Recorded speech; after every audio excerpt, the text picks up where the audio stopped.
morning. Welcome to another episode of Coffee with Dave. I'm Dave. This is coffee.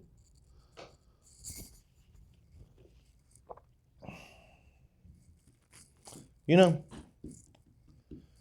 coffee is one of the highlights of life. It really is.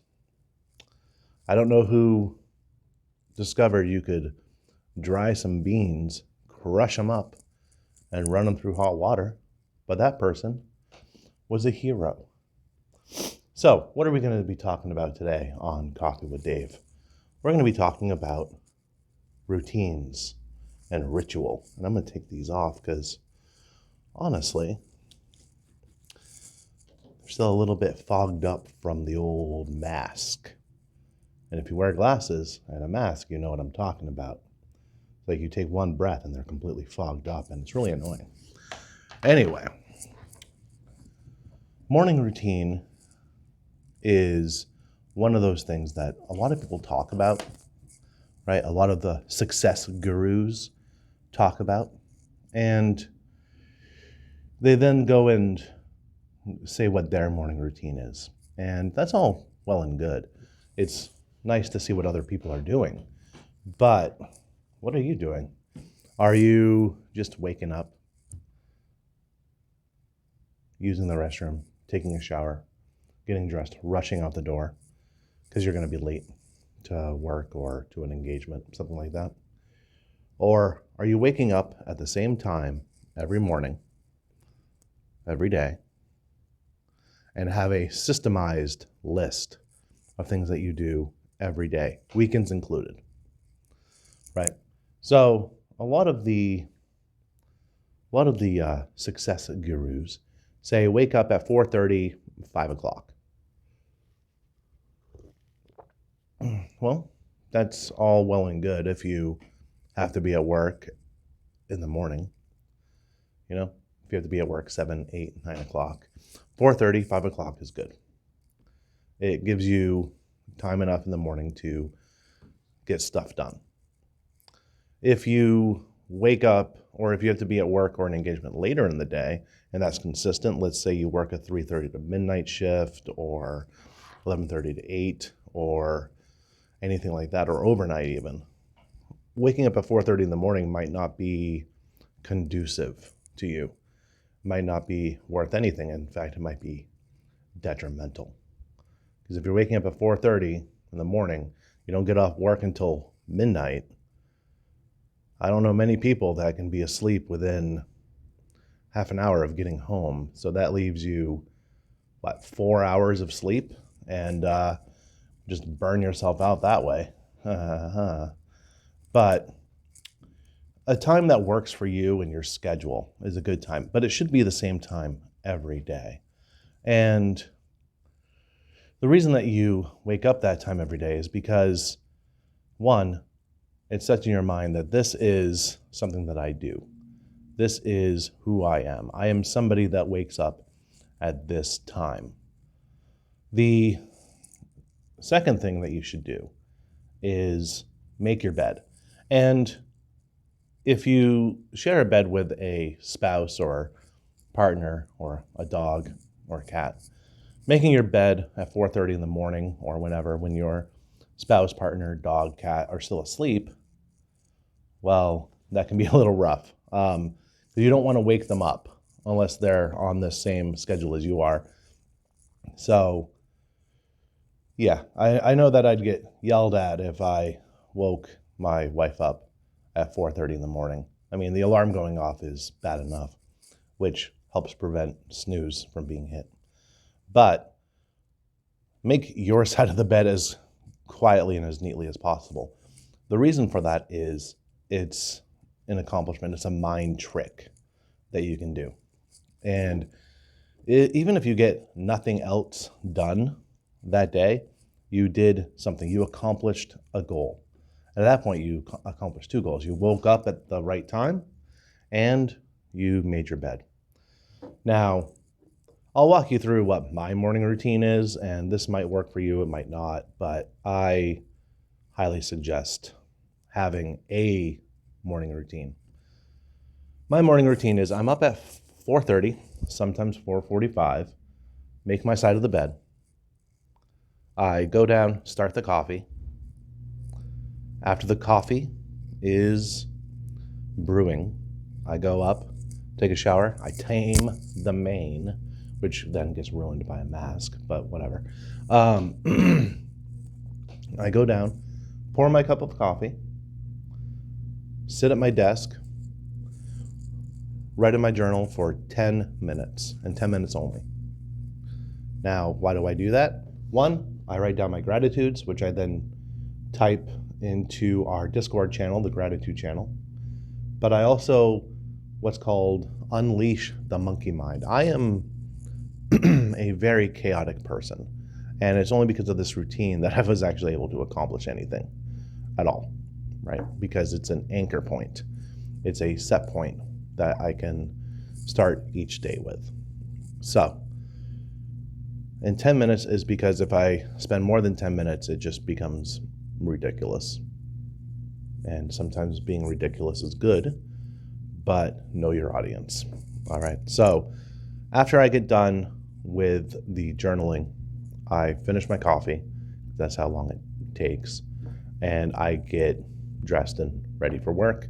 And I'm usually out the door by 6:15, if not a little bit earlier. So my morning routine is very simple. It's wake up, make my bed, coffee, shower, journal, get ready, go to work, period. So I know a lot of other success gurus have more to it, but if you overload yourself in the morning, then you're not going to have a good time. Because if you miss something, you're going to feel like crap, especially when you promised yourself. If it was your New Year's resolution to get boom, boom, boom, boom, boom, boom, boom done every single morning, and you miss a couple of those things, you're not going to feel that good about yourself. So,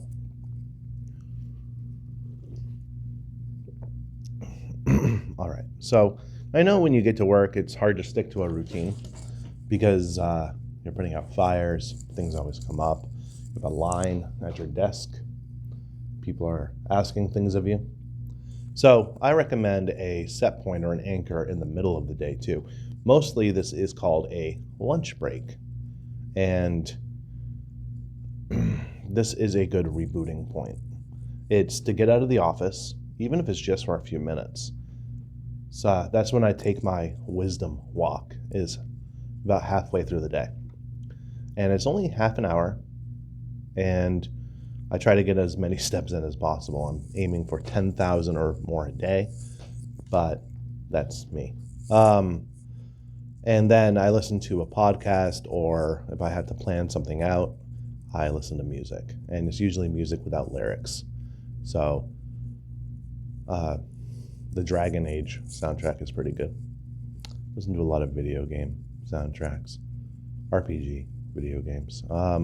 Just because it's ambient, it's just music, there's no words, so I don't get distracted by the lyrics.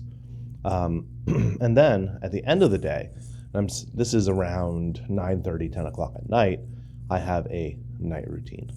It usually involves a cup of tea with a small pocket notebook where I write down the next day's goals and what I need to accomplish the next day.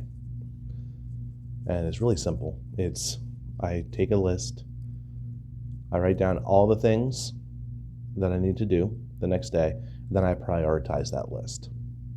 And things always seem to get added to it the next day, but I have those core things that I need to accomplish. And then if I accomplish all those things, I write a W right above it. Means I won the day. If I don't get all that accomplished, I write an L and I feel bad about myself for a bit.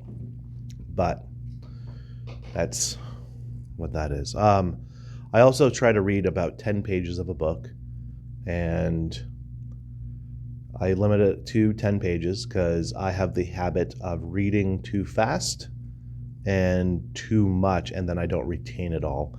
But now my books are all marked up because I take notes, and I've started making indexes in the beginning of books, which is weird. So thing I learned from Tim Ferriss.